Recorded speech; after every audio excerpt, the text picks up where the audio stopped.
tutuking programa mituringan niyang PG. Kailangan ning antabe at gabering pengari karing kaya na ka naman albe.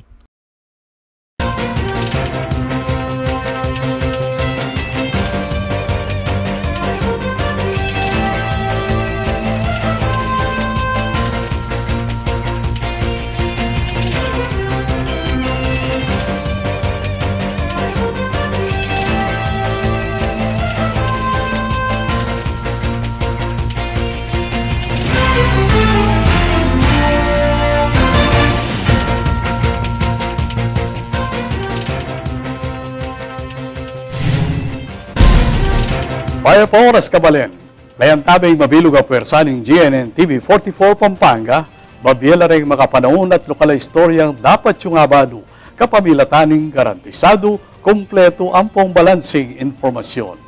Oreni po rin may kalapabalita ang ening Webis, June 29, 2023. Yako po ibeniginto, itiing News Force Pampanga. Meto nga teenager may lumod kayag naning pamagmasusik ing kapiestaning apalit. Agpangking happening balen, mandiro yakano itiking Pampanga River bandang ugtuning June 28, inyang balyaring aksidente. Ayning report. Neto nga 13 anyos alalaki ing may lumod king Pampanga River kayag naning selebrasyon ing kapiesta ning apalit inyang ugtuning Miyerkules June 28. Agpangkang Police Lieutenant Colonel Michael John Riego, hepe ning apalit PNP, kakaway kanoing biktima kayabing kapatad na nitiking ilog king parti ning barangay Sukad inyang milyari ing aksidente. Milyaring insidente bandang alas 12:30 ning ugto bayo magumpisa ing mismong libad o fluvial parade ng Apong Iro o St. Peter the Apostle. Yun po, naliligo lang po sila doon sa may gilid po ng Pampanga River. Hindi pa po nag-i-start yung natin activity kahapon kasi nangyari po yung incidente mga 12:30 yata ng 12:30 po ng tanghali. So nagumpisa kasi yung ating fluvial parade po kahapon mga 2 p.m. na at natapos po yun ng 5:30. Mira siya kanong teenager king malala maparti ning ilog. Minabot king 20 minuto ing meging search and rescue operations king biktima bayo ya ato paniti. Sinugod ya pa yung teenager king hospital pero dineklaraya mo ring dead on arrival. Samantala, maka-alerto na laman kanureng kapulisan at aliwapang organisasyon bang asiguradong payapayang milabas ing pamanatad king imahe ng Apong Iro pabalik king St. Peter's Shrine king Barangay Kapalangan king daratang nga Biyernes, June 30. Marami po tayong dineploy na first PNP personnel, 149 po yung PNP personnel. Aside po sa 114 na force multiplier, yung po na 14 na brief po natin, yung MDRMO po natin sa PDRMO, 14 po na grupo yan. At yun po ang maghahati din po bukas doon po sa St. Peter's Shrine sa Kapalangan po. Ako po, Patricia Mamangon para King News Force, Pampanga. Balitang tutuking balen, susuyo. King Balenin Lubao, tinanggap lang educational assistance ring 2,000 estudyante king kolehiyo, iba't king lokal na gobyerno, ban antabayan ng lareting bayari king edukasyon. Ayon ng balita ng Patricia Mamangon.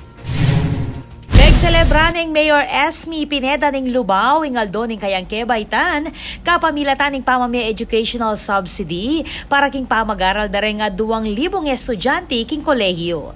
Makapailalam ning proyektong iti king Educational Financial Assistance Program ning munisipyo nung nukarin 4 milyong pesos ing pondong Linele Keti. Genapan ning distribusyon kareng nga 2 lugar king Santa Cruz Gymnasium para kareng estudyante iba't king Western Barangay at king Municipal Gymnasium para kareng magaral iba't king eastern portion ning Balen.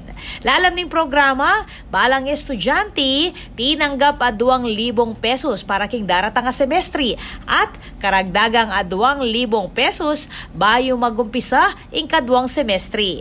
Kaya kalan karang benepisyaryo, magaral king Don Honorio Ventura State University o DAVSU. Layon ng Mayor Esme Pineda, ingan tabayanan lang mayari king pamagaral, reng kayanakan, lakwas na, reng mamagkasakit king bie. Maswero naman ning babaeng alkalde na peg masusyaning kayang kayaldawan, king makabaldugang paralan. Ako po, Patricia Mamangon para king News Force, Pampanga. Balitang tutuking balen, susunod. Makuledeng pagselebran reng miyembro ning LGBTQIA+ community International Pride March ning Ciudad San Fernando. King programa pepasyag ng Mayor Vilma Caluwag ing suportada ni Tiking Community. Ay ning balita ng Patricia Mamangon. Itiya ing makuleng selebrasyon ng Ciudad San Fernando para king International Pride March aganapan ninyang Miyerkules, June 28. Reng miyembro ng LGBTQIA+ community, masaya lang may kisan metong king parada may gumpisa king City Hall at mayari king Walter Mart para king metong nga programa. Akit laketi reng miyembro asusulod reng kanya-kanyang colorful attire. Aminado yung Mayor Vilma Caluwag na marakalya kakalugura na kabilang king LGBTQIA+ community. Inya naman, sadyaya kanong malapit lub kareti. Oh, nakikita niyo naman siguro ang kapaligiran ko, no? 'Di ba? Punong-puno ako ng mga gays sa office ko, kahit saan man ako nandoon, mapa-office man sa Calcutta, sa hospital. Nakikita nyo. Oh, so, syempre, love ko yan. Parang babae lang ako, pero talagang bakla ako. Pag maragol ning alkalde na pairal king city government, ing panteng panlalawe kareng Fernandino, nanumaning gender o sexual orientation dareti. Pantay-pantay. Pantay-pantay. So, as you see, nakita nyo naman na talagang walang naiiwanan dito sa San Fernando. Inclusive lahat talaga. May kisan metong naman king programa ng city government, reng opisyal, iba't king Commission on Human Rights o CHR Region 3. Ang CHR ay nagsusulong ng karapatang pantao ng lahat, lalo't higit ng mga vulnerable, marginalized at disadvantaged. Sinasabi na mga members of persons with diverse SOGI ay mga bahagi ng ganitong grupo. Kaya ang mga ganitong gawain ay isa sa mga hakbang o mga progresibong hakbang para isulong ang kanilang karapatan.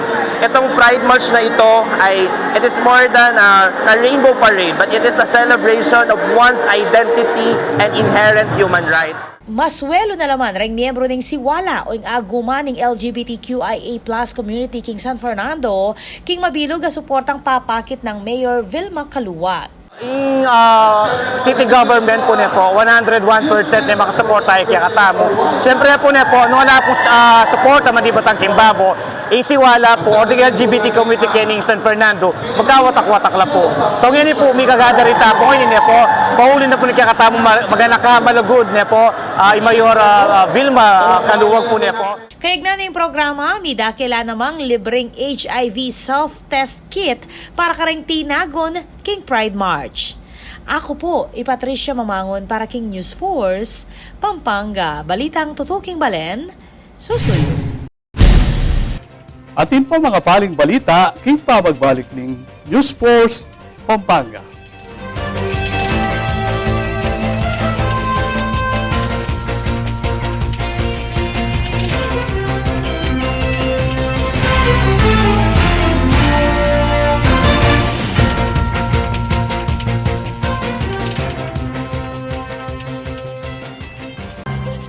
Kapag labis pong nainitan o nausukan ng mga linya, tore at mga materyales na nakakabit dito, maaaring magdulot ito ng pagkaantala sa daloy ng kuryente. Bukod sa apoy, ang usok mula sa pagsisiga ay nagiging dahilan para ma-ionize ang hangin sa paligid ng linya ng kuryente. Ang mismong hangin ay pwedeng maging konduktor ng kuryente sa pagitan ng mga kable. Ang usok ay maaaring daluyan ng kuryente papuntang lupa at maging sanhi ng brownout. Ang paalalang ito ay mula po sa NGCP.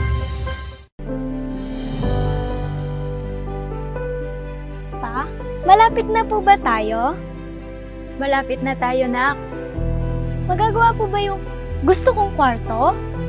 Oo naman anak, marami tayong space doon. Wow! May mall, oh! May supermarket din pala. Oo nga nandito na lahat ng kailangan natin. Kumpleto sila dito. May swimming pool din.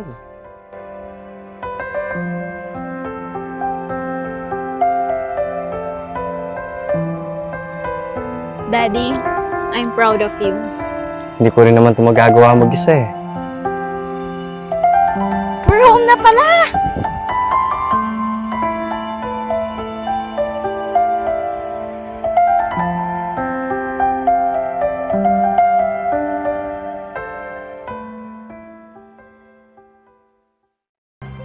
Ang inyong truck ay maaaring sumabit sa linya ng kuryente. Dahilan para dumaloy ang kuryente sa inyong sasakyan at pagmulan ng disgrasya o pagkamatay. Maaari ring maantala ang daloy ng kuryente kung masisira ang linya o poste. Dahil sa lakas ng kuryenteng dumadaloy sa linyang ito, ang paglapit at pagdikit ng anumang bagay tulad ng metal, kahoy, pati na rin ng bato ay nakakamatay. Ang paalalang ito ay mula po sa NGCP.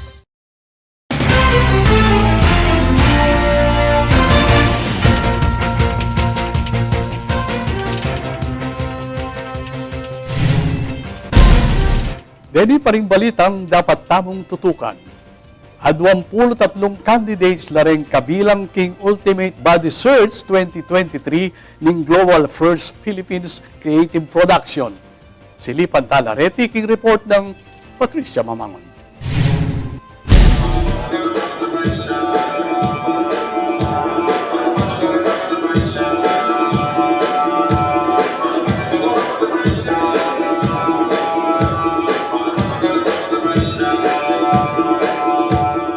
Opisyal na lang Pepa, kitry nga 23 candidates para kimpe kamumunang Ultimate Body o UB Search 2023, apan ni muna ning Global First Philippines Creative Production o GFPCP king daratang nga August 12, king SMCT Clark Cinema 1. Apulo lang babae kabang 13 lalaki lareng miligligan para king UB 2023. Agpang kang GFPCP President and CEO Patricia Cortez, layo ning major project ng kumpanya ing iyasag kareng kabalen ning pamanyese king sarili at katawan at ing advokasya ning body positivity. We wanted to create that was not visually stunning, entertaining, but a meaningful and thought-provoking work.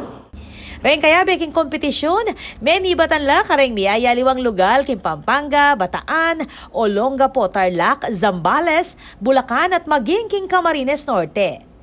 It is to mainly break the mainstream thinking that you must be skinny, this and that. But we are this event seeks to create awareness, or to create a challenge to societal beauty standards that often perpetuate their unrealistic ideas. So basically yun po talaga yung main goal din ng Ultimate Body.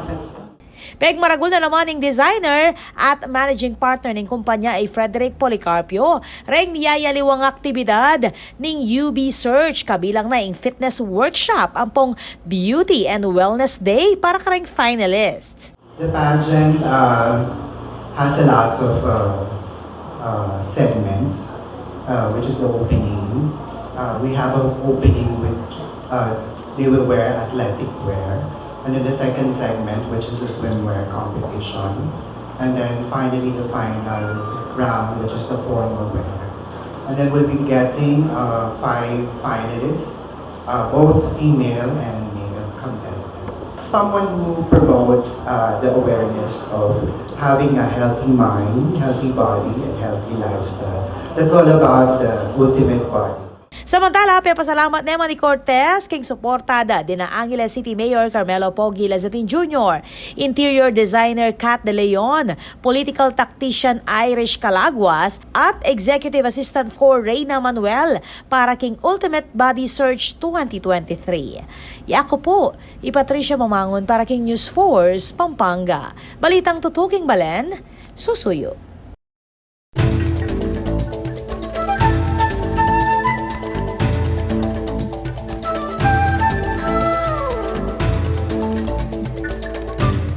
makapagbilib na rin gamit agawaking pukpuk. Inya naman minsan, lulub sigurado king isip mo nung nano'y materyales sa kailangan ng bubuan dadeti at yan ingatad na ni trivia kultura.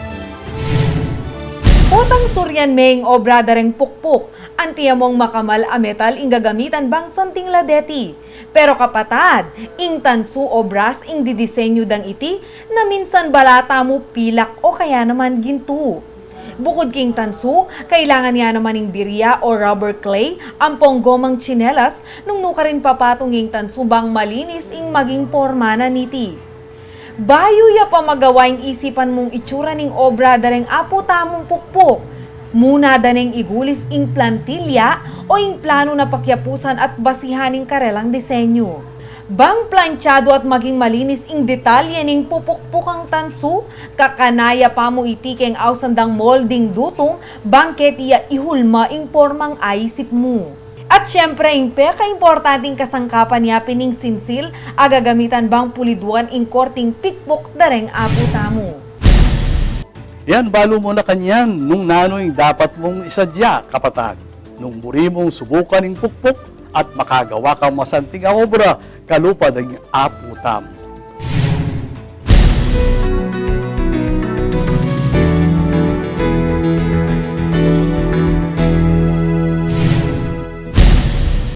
Para king bili ning panahon king lalawigan.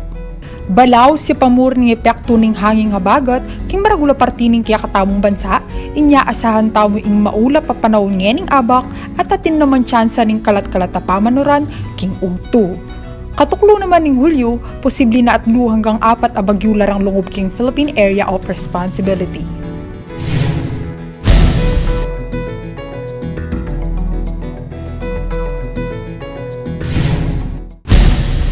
Kabalen, maging party ka king pamagbalita kay king News Force Pampanga. Na anumang kaganapan, isyo reklamo king kay kayong lugar. Malyari mong ikwento ay sumbong kapamilatan dareng numerong mayakit king kay kayong screen. Malyari mo namang mag-post king kay kaming Facebook account. Panalakaran ng News and Public Affairs Team ng GNN TV 44 Pampanga, ingadinan kayong mata sa kalidad ng lokal na pamagbalita bilang palatang serbisyo ka rin sablang Kapampangan. I'll nyo lang yaning Webis na may kalap na istorya ketiking probinsya. Yako po ibebigin to at iti in News Force Pampanga. Balitang totoo, Kigbalen, Susuy.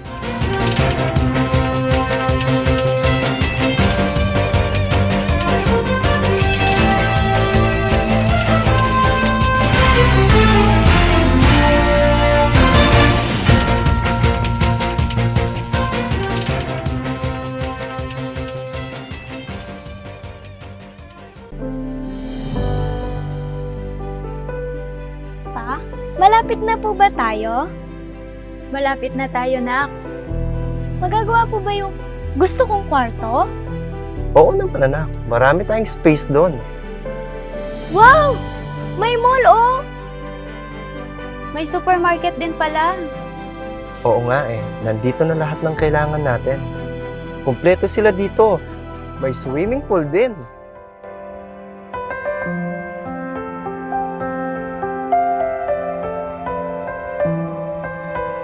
Daddy, I'm proud of you.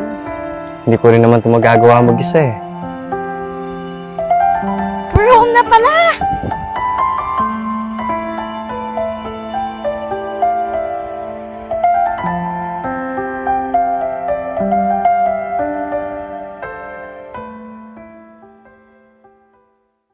Nais naming ipaalala na ang pagtatayo ng bahay sa ilalim o malapit sa linya ng kuryente ay labis na mapanganib. Kapag aksidenteng maputol ang kable ng kuryente, maaari itong makasunog ng mga kabahayan at makamatay. Dahil dikit-dikit ang mga bahay, mabilis nakakalat ang apoy. At kapag tumama ang matinding kalamidad, maaaring matumba ang tore ng kuryente at direktang gumuho ang tore sa bahay ninyo. Ang paalalang ito ay mula po sa NGCP.